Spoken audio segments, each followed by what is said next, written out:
Bom dia, boa tarde, boa noite pessoal, salve camaradas.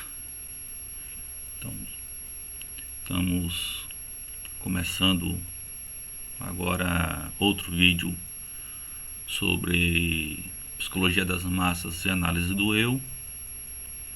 Estamos indo para a sétima parte, que tem como título a identificação. Não vou começar diretamente com o texto agora, porque eu acho que este termo exige alguns apontamentos, né? Porque o termo identificação ele dialoga com outros conceitos freudianos e é um conceito que às vezes se confunde com outros conceitos.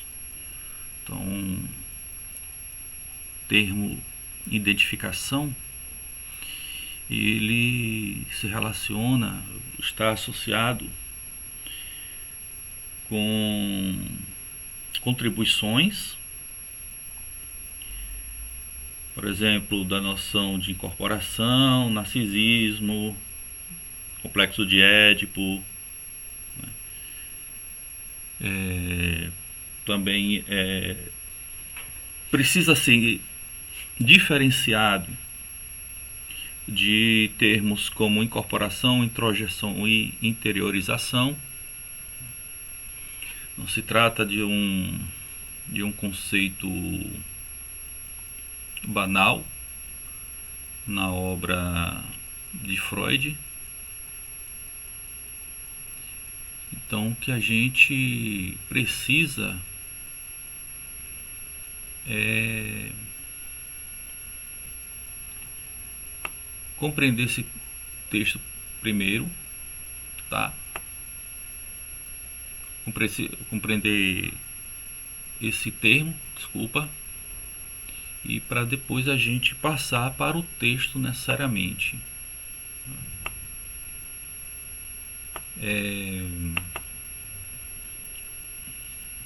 A identificação, né, o termo identificação, ele é fundamental na teoria psicanalítica porque é o processo pelo qual o sujeito se constitui e se transforma ao assimilar traços, né, atributos, características, aspectos das pessoas em seu entorno.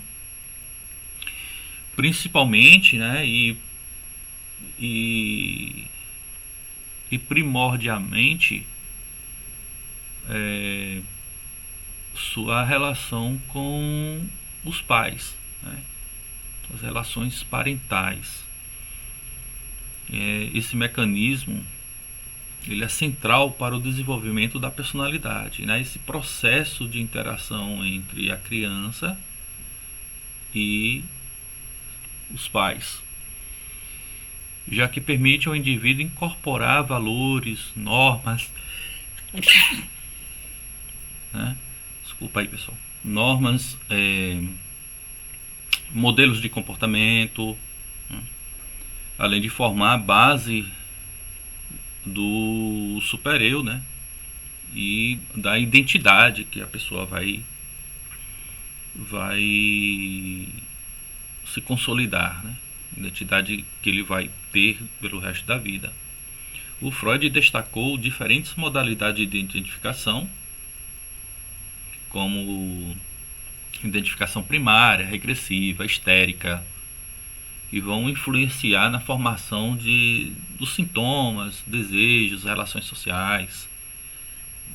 O psicanalista Jacques Lacan, ele também reforça a relevância dessa identificação quando ele situa a identificação no âmbito do imaginário, do simbólico e do real, sustentando que ela é um processo que molda o sujeito desde os primeiros estágios de desenvolvimento.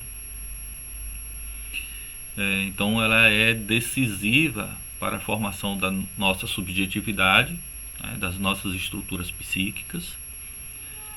Então a identificação é vista como um mecanismo vital para a construção, né, ou constituição do sujeito, sua relação com o mundo, que vai se refletir, né, em suas escolhas, desejos, comportamentos, né, isso durante toda a vida, tá? Então, quais as principais ideias, né, sobre esse termo? É que a identificação, como mecanismo pela qual o indivíduo se constitui, se transforma, né, ao assimilar aspectos, atributos e traços das pessoas, ela então ela traz uma certa importância. Isso que a gente vai chamar depois, né? Algumas áreas vai chamar de caráter, por exemplo, a sua personalidade, né? A sua persona. É claro que nos devidos limites, né? Porque esses termos, esses conceitos também, dependendo de cada psicólogo, psicanalista, vai ter uma definição um pouco diferenciada, né? Mas é importante porque a identificação não é uma simples imitação, certo? Mas uma apropriação baseada na pretensão a uma etiologia comum. Ela vai exprimir um tudo como se, entre aspas aí, porque relaciona-se com um elemento comum que permanece no inconsciente. Então isso vai ser associado muitas vezes com as questões de fantasia, né? No exemplo aí, né? Quando o agoráfobo, desculpa, né? Que é um transtorno psíquico, né? As pessoas que têm medo de espaços amplos, né? Criam uma certa sintoma de ansiedade, né? Do pânico, do medo de estar sozinho, medo de estar perdido, de se perder, medo de ser ameaçado por outro, né? Em espaços amplos. A pessoa não tem muito controle do seu ambiente, né? Este elemento comum, né, essa fantasia, ela identifica-se inconscientemente, né, por exemplo, com mulher da rua, né? Então, esse exemplo aqui quem dá é o Laplanche, né? O Laplanche, ele se associou com um outro psicanalista importante também, o Pontales. Eles vão escrever um vocabulário de psicanálise, muito, muito conhecido, né? Tem também um dicionário, um vocabulário também da historiadora e psicanalista Ruth Nesco, francesa, que também tem explora um pouco essa noção, esse termo. Mas o que é importante, né, é que o conceito de identificação ele é enriquecido por essas contribuições, por exemplo, com a noção de incorporação oral, né, a noção de narcisismo, né, sobre os efeitos do complexo do Édipo, né, sobre a estruturação do sujeito que são descritos em termos de identificação, os investimentos nos pais, né, que são abandonados e substituídos por identificações, né? A elaboração também aí entra a questão da elaboração da segunda teoria do aparelho psíquico, né, que vai enriquecer a importância dessa noção de identificação. As instâncias da pessoa já não são descritas em termos de sistemas, né, uma série de outras informações, né, de outras questões que enriquece esse termo. Então esse termo não pode ser lido de forma descuidada, porque é um conceito importante na teoria psicanalítica. Então tem que ter em mente todas essas questões quando o Freud aborda na Psicologia das Massas e Análise do Eu, que na verdade que é um texto que ele meio que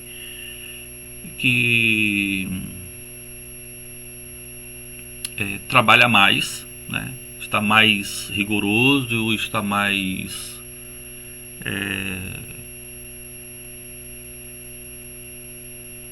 está mais bem elaborado, certo? Porque o Freud, ele percebe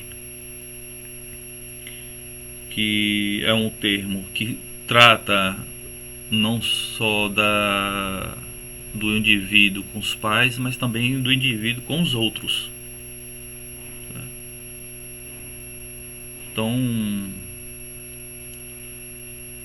o Freud ele vai perceber que nestes casos, né, a identificação enriquece, né, uma instância da personalidade, ao processo inverso, né, em que o objeto é, ou entre aspas aí, né, posto no lugar, existe uma identificação recíproca dos indivíduos com os outros, né? Aí vai estar bem apresentado na obra Psicologia das Massas. Essa ideia de se colocar no lugar do outro, né? Também aborda essa questão da alteridade, é importante, certo? Então, estudos de alteridade atuais poderiam ler um pouco Freud nesse sentido, né, nessa questão, porque o termo de identificação aborda essa relação. E quanto o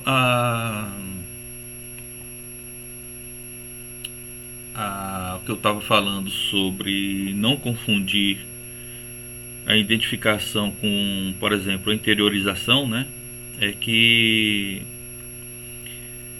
é uma distinção que é complexa.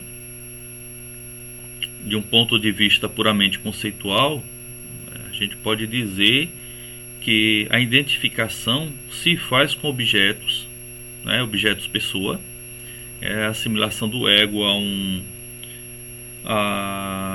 um ego estranho, né, ou características de uma pessoa, né, objetos espaciais, enquanto a interiorização está mais relacionada a uma relação intersubjetiva, né? Só não está muito específico se esses dois processos, qual desses dois processos é anterior ao outro. O Laplanche, ele chega a falar sobre isso, né? Ele fala que, e aí eu estou citando Laplanche, tá, pessoal? Podemos observar que geralmente a identificação de um sujeito A com um sujeito B não é global, mas sim secundo quid, o que remete para um determinado aspecto da relação com ele. Eu não me identifico com o meu patrão, mas com determinadas características dele que está ligada à minha relação sadomasoquista com ele. Mas, por outro lado, a identificação permanece sempre marcada pelos seus protótipos primitivos, A incorporação incide em coisas, pois a relação confunde-se com o objeto em que ela encarna. O objeto com que a criança mantém uma relação de agressividade torna-se como que substancialmente o mau objeto, que é então introjetado. Por outro lado, esse é um fato essencial. O conjunto das identificações de um sujeito forma nada menos que um sistema relacional coerente. Por exemplo, no seio de uma instância como o superego, encontram-se exigências diversas, conflituais, heteróclitas. Do mesmo modo, o ideal do ego é constituído por identificações com ideais culturais não necessariamente harmonizados entre si. Então perceba que não é um termo simples, um termo qualquer. Há uma importância muito grande. A identificação é um mecanismo que durante o estágio do espelho, né, por exemplo, de Lacan, e os processos do Édipo fundamenta a formação de identidade, do desejo, do lugar do sujeito no universo simbólico imaginário, né? Então ele tem relação com as questões dos sintomas e processos patológicos. A identificação ela está associada a presente processos regressivos, como no caso de histeria, ou ser parte de mecanismos psicóticos, de mecanismos de defesa, influenciando a formação de sintomas e relações de transferência. É relevante no sentido de que a identificação funciona muitas vezes de modo inconsciente, né, sendo uma forma de comunhão ou de modo de agir como se, como eu tinha falado, com alguém, muitas vezes relacionada a processos de angústia, transferência, formação de objetos internos. Então, essas são as ideias que mostram que a identificação aí é um conceito multifacetado, central, certo? Para que possa compreender como esse mecanismo atua e como as questões de massa, identificação de indivíduos na massa, né, que é o que o Freud estava falando até agora nos vídeos anteriores. Eu sugiro a todos começar lá desde o primeiro vídeo. É que há essa identificação. Os indivíduos não necessariamente, como Freud aponta, é uma questão de sugestão ou de hipnose, levando em consideração aí os textos do Le Bon, né, das opiniões do Le Bon e de outros, mas que tem uma relação com as questões do inconsciente na formação da subjetividade do sujeito. Tá? Então a gente pode começar aí o texto, depois desse primeiro adendo, né, para a gente poder compreender melhor essa noção dentro do texto do Freud. Tá? Então a gente vai começar. A identificação. A psicanálise conhece a identificação como a mais antiga manifestação de uma ligação afetiva a outra pessoa. Ela desempenha um determinado papel na pré-história do complexo de Édipo. O garoto revela um interesse especial por seu pai, gostaria de crescer e ser como ele, tomar o lugar dele em todas as situações.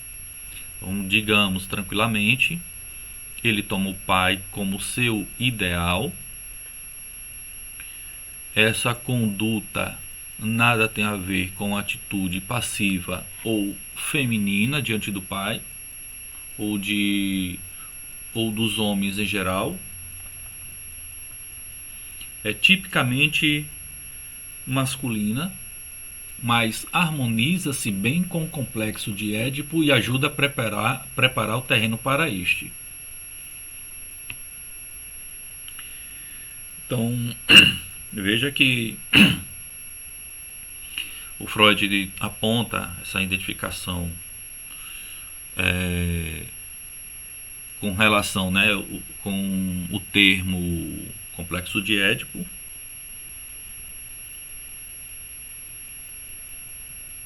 e a importância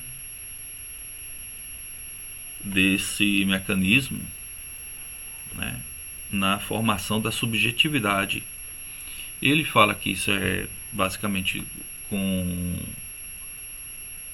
o homem, né, com o aspecto masculino, mas há controvérsias, certo?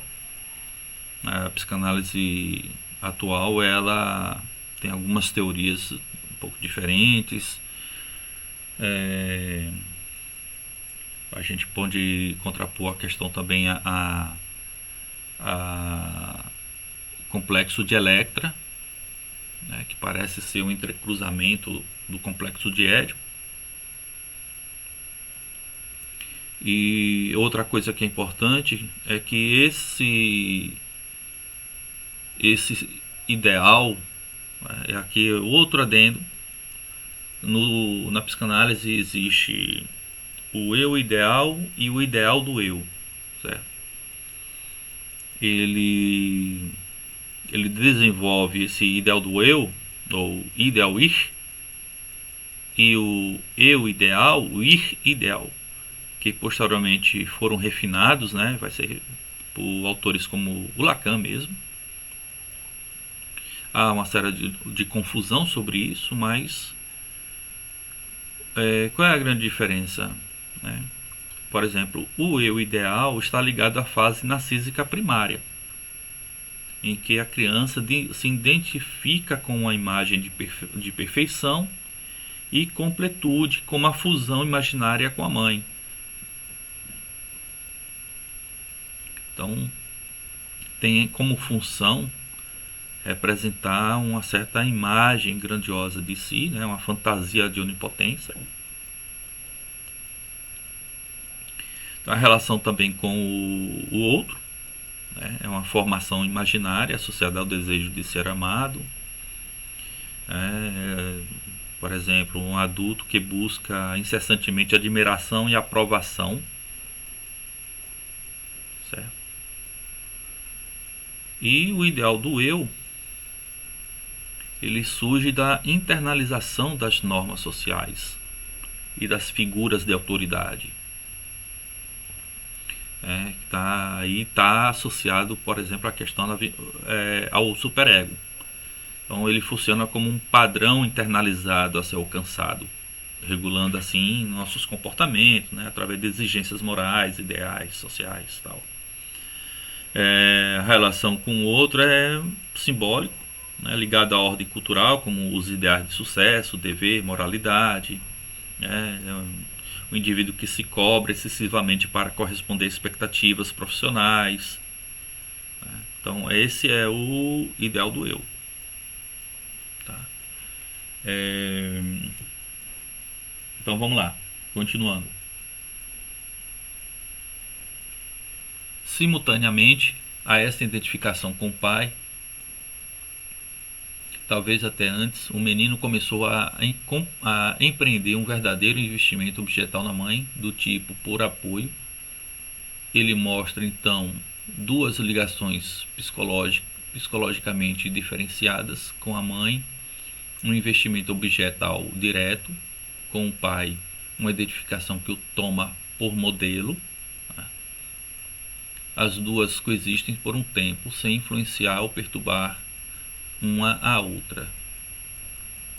Com incessante progresso na unificação da vida psíquica, terminam por se encontrar, e desta confluência surge o complexo de Édipo normal.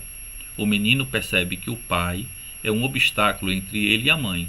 Sua identificação com o pai adquire então a tonalidade hostil e torna-se idêntica ao desejo de substituir o pai também junto à mãe. Pois desde o início a identificação é ambivalente. Pode tornar-se tanto expressão de ternura como desejo de eliminação. Comporta-se como um derivado da primeira fase, a fase oral da organização da libido, na qual o indivíduo incorporou comendo o objeto desejado e estimado, e assim o aniquilou enquanto objeto. Então há um processo aí de fagocitose, né? Nesse processo de identificação. Então você meio que você incorpora, né, o outro, de certa maneira. Você incorpora os aspectos, as características do outro que você percebe e se identifica com ele, e aí você é como se você trocasse de lugar, né?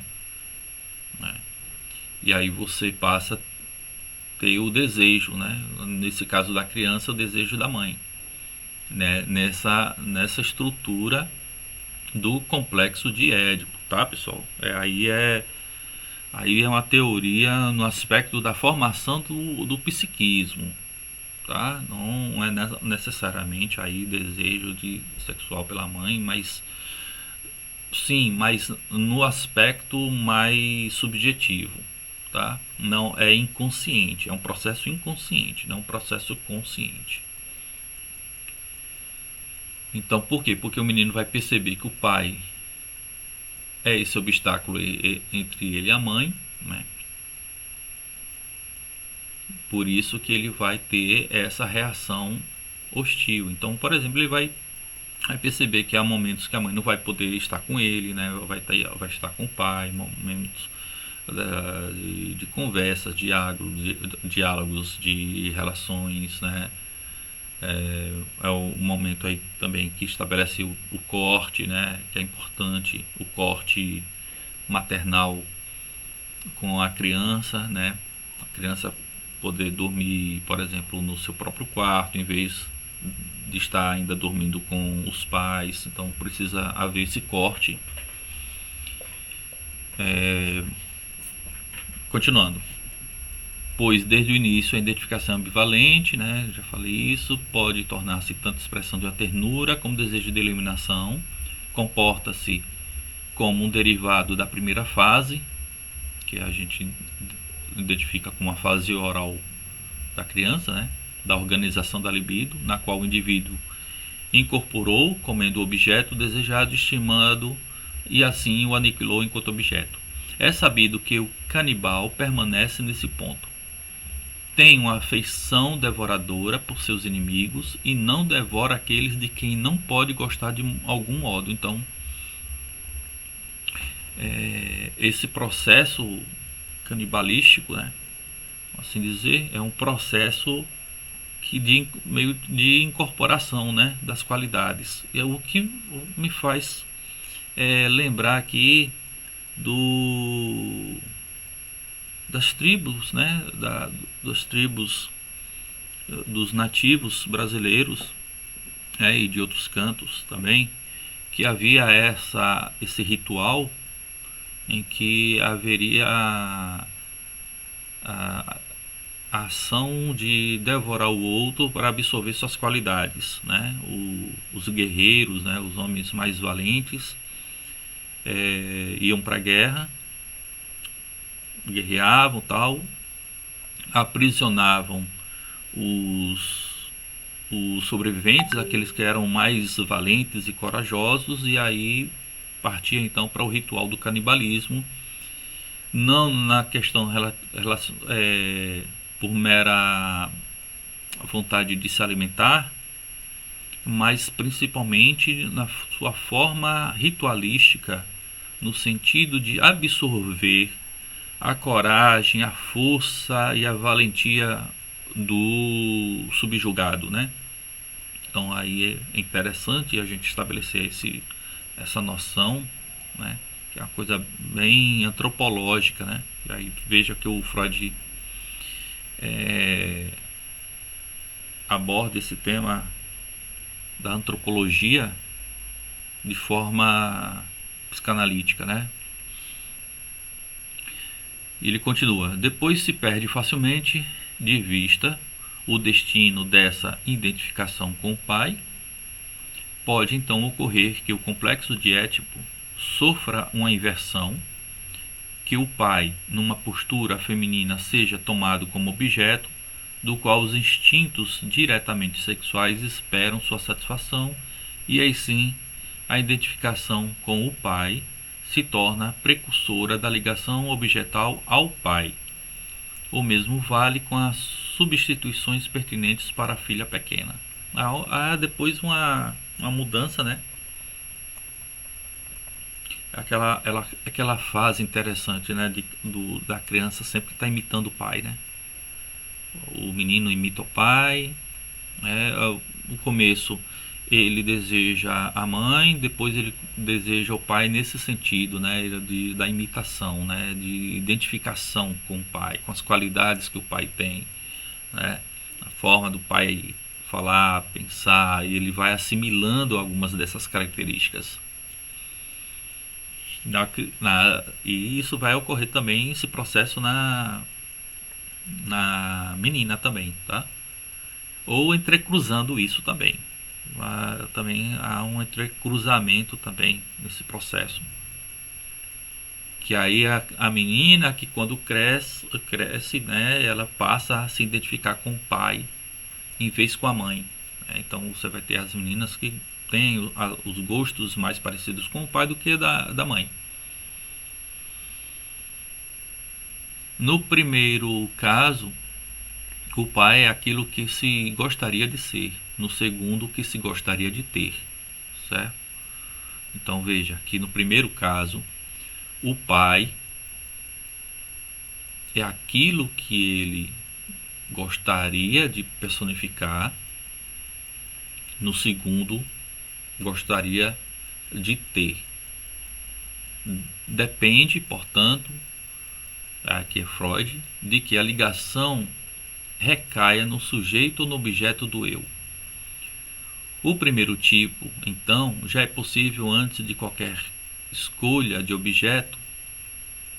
Bem mais difícil é fazer uma apresentação metapsicológica nítida dessa diferença. Então, Freud percebe aqui a complexidade da coisa, como eu tinha falado para vocês, né? É um conceito extremamente complexo,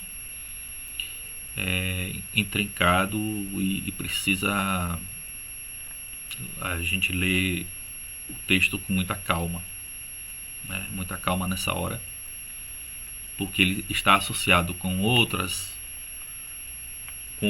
termos, como eu falei a vocês, por exemplo, com os termos de introjeção, com termos relativos à interiorização, incorporação, uma série de questões aí complicadas.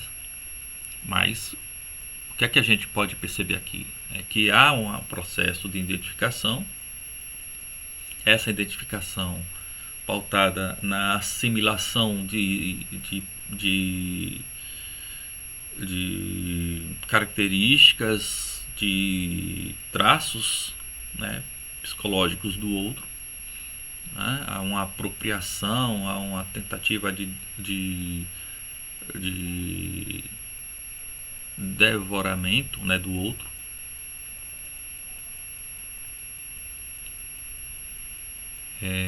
E o Freud então continua: percebe-se apenas que a identificação se empenha em configurar o próprio eu à semelhança daquilo tomado por modelo, certo? Aí também vai entrar aquela questão que eu expliquei a vocês do eu ideal, ideal do eu, né? Um ele absorve completamente, né, os padrões, tal, e outro ele vai ser guiado, né? Por exemplo, o pai, aquele modelo que vai orientar, vai guiar os comportamentos do indivíduo. É de um contexto mais complicado que extraímos a identificação numa formação neurótica de sintomas.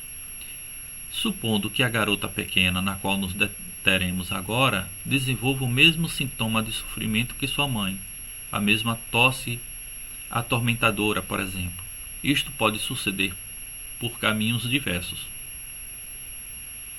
Ou a identificação é a mesma do complexo de Édipo, que significa um desejo hostil de tomar o lugar da mãe, e o sintoma expressa o amor objetal ao pai.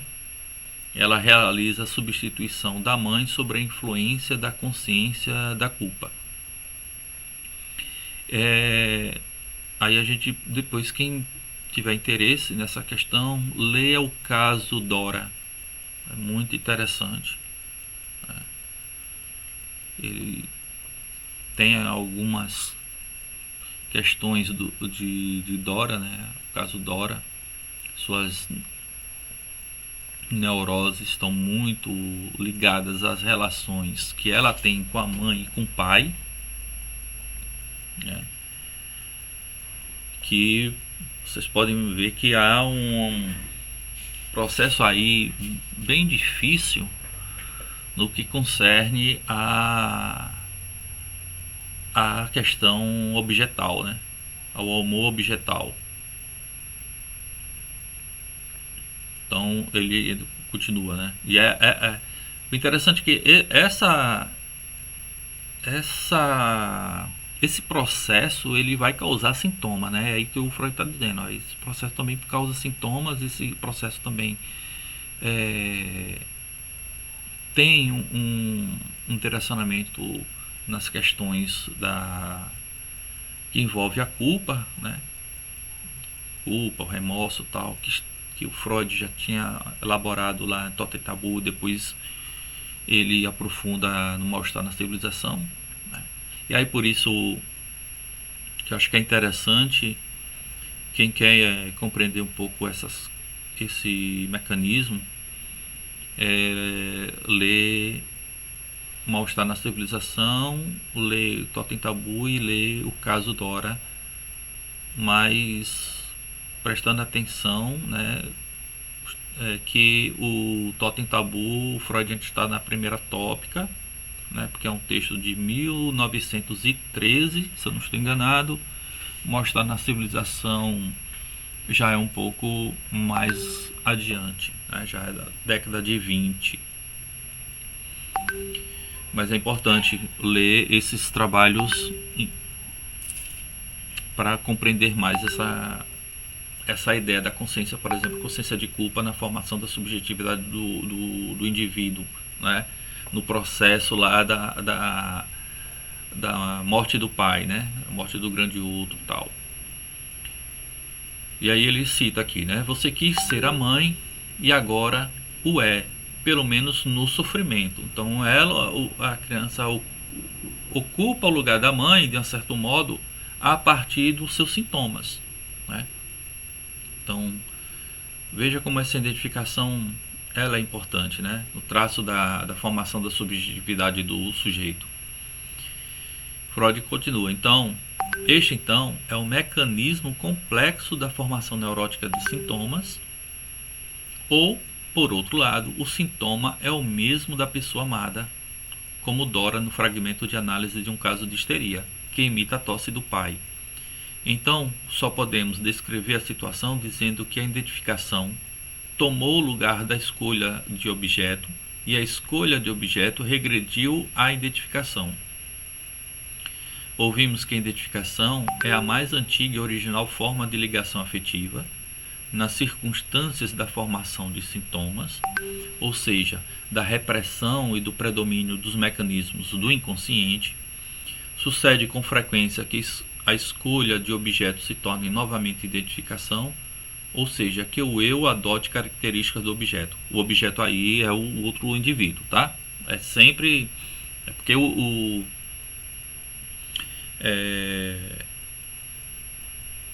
objeto dos nossos desejos é sempre o outro, tá? No fundo é sempre o outro. Então, quando se fala o outro enquanto objeto, não necessariamente de uma coisificação, tá? Naquela percepção, por exemplo, na concepção filosófica marxista. Aqui é outra relação, é outra problemática, certo? Porque a gente vê muito o termo de coisificação, né? Coisificação do outro, e aí pode haver essa confusão aí do outro aqui de Freud como objeto. O objeto porque no sentido de objeto de desejo inconsciente, tá? São processos inconscientes como mecanismo na formação da subjetividade do sujeito. Então, continuando. É digno de nota que nessas identificações o eu às vezes copie a pessoa não amada, outras vezes a amada. Também nos chama a atenção que nos dois casos a identificação seja parcial, altamente limitada, tomando apenas um traço da pessoa objeto. Há um terceiro caso de formação de sintomas, muito frequente e significativo, em que a identificação desconsidera totalmente a relação objetal com a pessoa copiada. Se, por exemplo, uma das garotas de um pensionato recebe carta de alguém que ama secretamente, uma carta que lhe desperta o ciúme e a qual ela reage com um ataque histérico, algumas de suas amigas que souberem do que se trata pegarão esse ataque, como dizemos, por via da infecção psíquica. O mecanismo é aquele da identificação, baseada em querer ou poder colocar-se na mesma situação. As outras também gostariam de ter um amor secreto e, sobre o influxo da consciência de culpa, também aceitam o sofrimento que ele envolve. Então veja como é interessante esses casos acontecem. Quem é professor no seu ambiente escolar percebe muitos casos desse tipo parecidos, né? Então muitos conflitos se dão, inclusive, porque está tudo envolvido aí de forma inconsciente nesse processo de identificação, né?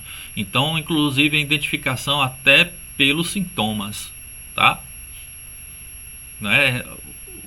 Então, pelo objeto sintomático e não somente pela identificação do outro, mas a identificação também pelos seus sintomas, que aí é um processo também também é uma forma de estar no lugar do outro, tá? Então ele continua.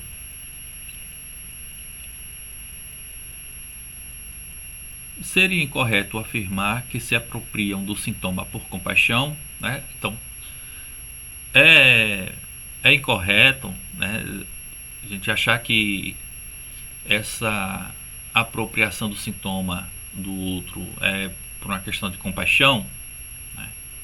Aí Freud fala, pelo contrário, a compaixão surge somente a partir da identificação, e a prova disso é que tal infecção ou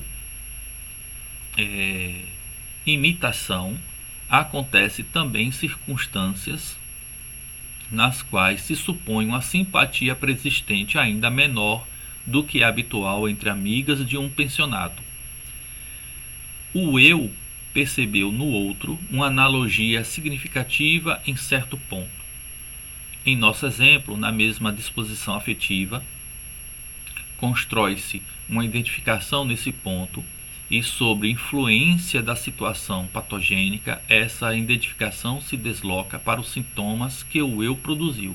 Então há um certo direcionamento de investimento, né, aí, né? A identificação através do sintoma vem a ser, desse modo, o indício de um local de coincidência dos dois eus que deve permanecer reprimido. O que aprendemos dessas três fontes pode ser resumido assim.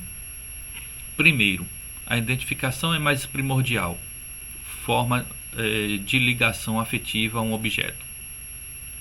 Segundo, por via de regra, por via regressiva, ela se torna o substituto para uma ligação objetal libidinosa, como aqui através da introjeção do objeto do eu. E terceiro, ela pode surgir a qualquer nova percepção de algo em comum com uma pessoa que não é objeto dos instintos sexuais. Quanto mais significativo esse algo em comum, mais bem sucedida deverá ser essa identificação parcial, correspondendo assim ao início de uma nova ligação. Então, E há casos desse tipo, né? Muitos. Freud cita isso, por exemplo. O caso Dora é muito bom. Leia um caso Dora. Há várias menções a essas questões. A relação ali do caso Dora, por exemplo, com a governanta, com a empregada, né? É interessantíssimo. Depois a relação que Dora estabelece com a esposa do sujeito que a perturba, né? Que há uma relação bem complicada. Olha, é uma história, é um caso assim psicanalítico extremamente intrincado, porque é a família de Dora com a família do amigo do pai dela, e aí tem o amigo do pai dela que investe sobre Dora. Dora ainda é uma adolescente, uma menina, né? Há uma relação também do pai de Dora com a esposa do amigo.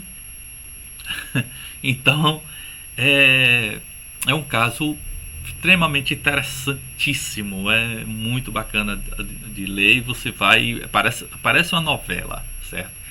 É bem um caso de novela. Se fizesse novela do caso Dora, seria uma coisa espetacular. Ficar imaginando a romantização do caso Dora. Então Freud continua aqui, né?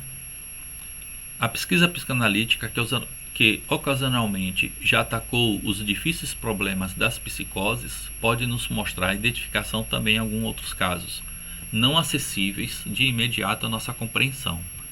Tratarei de 2 desses casos mais detalhadamente como material para nossas reflexões posteriores. Tá, e ele vai depois abordar essas psicoses, né, a partir de alguns casos. A gênese da homossexualidade masculina é, em grande parte dos casos, a seguinte. Ele vai falar de um caso, tá, pessoal? Não é também a forma generalista, vamos assim dizer, mas são casos. E como ele cuidou, né, de muitos indivíduos, muitos pacientes, ele tem os casos, e os casos servem de forma epistemológica aí como um método de pesquisa, de investigação psicanalítica. O jovem esteve fixado de modo excepcionalmente longo e intenso em sua mãe, no sentido do complexo de Édipo. Mas, por fim, após a puberdade, chega o tempo de trocar a mãe por um outro objeto sexual. Então, repentinamente, algo sucede. Ele não abandona sua mãe, mas se identifica com ela, transforma-se nela e procura objetos que possam substituir o seu eu, que ele possa amar e cuidar, assim como havia aprendido com a mãe. Este é um processo frequente que pode ser confirmado à vontade, e que naturalmente independe de qualquer suposição acerca do motor orgânico instintual e dos motivos dessa repentina mudança. O que salta aos olhos, né, o que é mais evidente nessa identificação, é a sua amplitude. Ela muda o eu num ponto extremamente importante, no caráter sexual, segundo o modelo do que até então for objeto. Nisso se renuncia ao próprio objeto. Então é a forma de renúncia também, né, nesse processo. Se inteiramente ou apenas no sentido de que é preservado no inconsciente, é algo que escapa à presente discussão. A identificação com o objeto renunciado, no caso a mãe, né, ou perdido, como substituição para o mesmo, a introjeção desse objeto no eu. Aí entra a questão da introjeção, tá?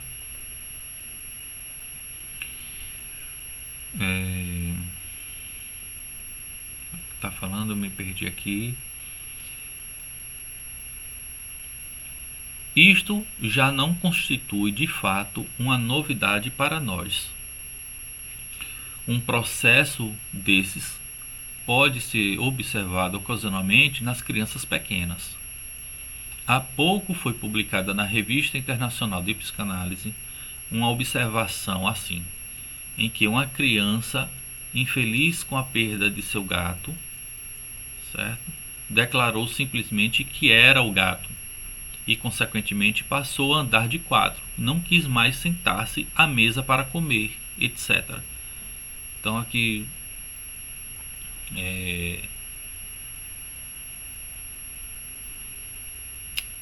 pessoal, desculpa aí. Então é um fenômeno interessante que ele percebe, né? É um caso que ele conta aqui. É a criança que perde o gato e acaba introjetando o gato nela, né? Outro exemplo dessa introjeção do objeto nos é dado pela análise da melancolia, a afecção que tem entre suas causas mais notáveis a perda real ou afetiva do objeto amado. Uma característica maior de casos assim está na cruel autodepreciação do eu, unida a uma implacável autocrítica e amargas recriminações a si próprio. As análises revelaram que essa avaliação e esses reproches se aplicam ao objeto, no fundo, representando a vingança do eu frente a ele. A sombra do objeto caiu sobre o eu. Afirmei em outro lugar. A introjeção do objeto aqui é inconfundivelmente clara. Tá? Quem fala um pouco sobre essa questão também é o Jung, tá? Jung tem a teoria da sombra, vale a pena ser lida. Eu não vou tratar do Jung, porque aí demandaria um tempo de estudo do termo junguiano, da qual agora eu não tenho, tá? Mas eu tenho a obra e já li, mas faz algum tempo. Mas aí a gente já depois vai partir para, porque Jung vai descambar para outras questões. Jung parte aí para uma quarta instância, né, da estrutura psíquica. E aí é mais complicado para quem não entende ou está começando agora com a psicanálise. Eu acho melhor primeiro compreender Freud, para depois partir para outros autores, que também tem outros autores extremamente interessantes de se estudar. O Jung, tem o Reich, tem a Melanie Klein também, que é super interessante, que eu acho que eu planejo futuramente fazer alguma coisa com Melanie Klein, alguma leitura comentada também com ela aqui no canal, que acho que Melanie Klein merece um vídeo sobre ela. E Freud aqui continua, né, voltando ao texto. Mas essas melancolias nos mostram ainda algo mais, que pode ser importante para nossas considerações posteriores. Elas nos mostram o eu dividido, decomposto em dois pedaços, um dos quais se enfurece com o outro. Esse outro pedaço é aquele transformado pela introjeção e que contém um objeto perdido. Que é o que vai dar a melancolia, né? Os estados depressivos também. Tampouco o pedaço que se conduz tão cruelmente nos é desconhecido. Ele contém a consciência moral, uma instância crítica do eu, que também em épocas normais se contrapôs criticamente a este, mas nunca de maneira tão inexorável e tão injusta. Já em ocasiões anteriores, narcisismo, luto e melancolia, quem tiver interesse também vale a pena estudar esses textos, fomos levados à suposição de que o nosso eu se desenvolve uma instância que pode se separar do resto do eu e entrar em conflito com ele. Nós a chamamos de ideal do eu e lhe atribuímos funções como autoobservação, consciência moral, censura do sonho e principal influência na repressão. Então, dissemos que é a herdeira do narcisismo original e que o eu infantil bastava a si mesmo.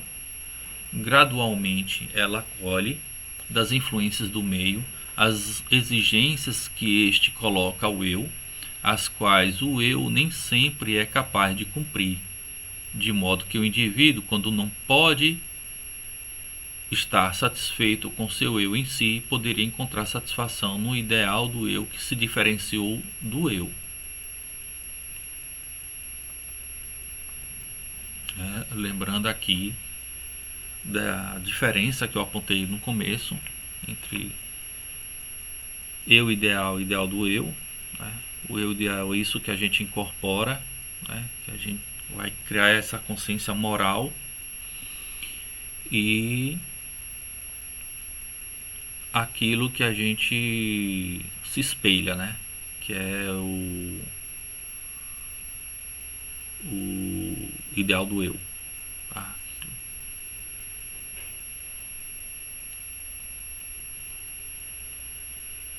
Ele continua: constatamos, além disso, que no delírio de observação se torna patente a decomposição dessa instância, desvelando sua origem nas influências das autoridades, sobretudo dos pais. Mas não deixamos de acrescentar que, à medida da distância entre esse ideal do eu e o eu real, varia bastante de um indivíduo para o outro, e que em muitos essa diferenciação no interior do eu não é maior do que na criança. Antes de podermos utilizar esse material para compreender a organização libidinal da massa, temos de considerar algumas outras relações mútuas entre o objeto e o eu. Então aí ele vai partir então para essa outra questão. No capítulo 8, enamoramento e hipnose. Mas esse capítulo que a gente acabou de ler aqui sobre identificação é muito importante, tem muitos conceitos que precisam ser compreendidos.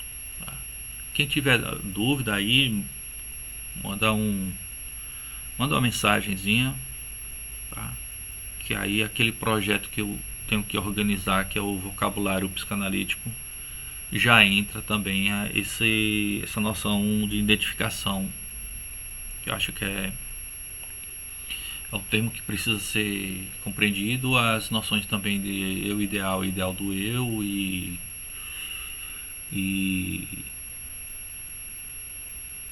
introjeção, questão da sombra é importante, Então, pessoal, continue com a gente, certo? Tem outros vídeos, tem vídeo sobre Byung-Chul Han, tem outros materiais aí no canal. Peço a vocês que deem essa força aí pra gente, para se inscrever e dar like, essas coisas, para o canal ser conhecido. Sugestões, dúvidas, só é mandar mensagem. Tem o canal do Instagram também. Tem também um programa Escuta Zé Ninguém na Rádio Ideia. Entrar em contato também pelo GAP Filosófico, pessoal aí organizado pelo colega Alberto, que nos dá essa força também. Então, até amanhã, vou preparar outro vídeo e a gente continua com Psicologia das Massas e Análise do Eu, de Sigmund Freud. Pessoal, abraço.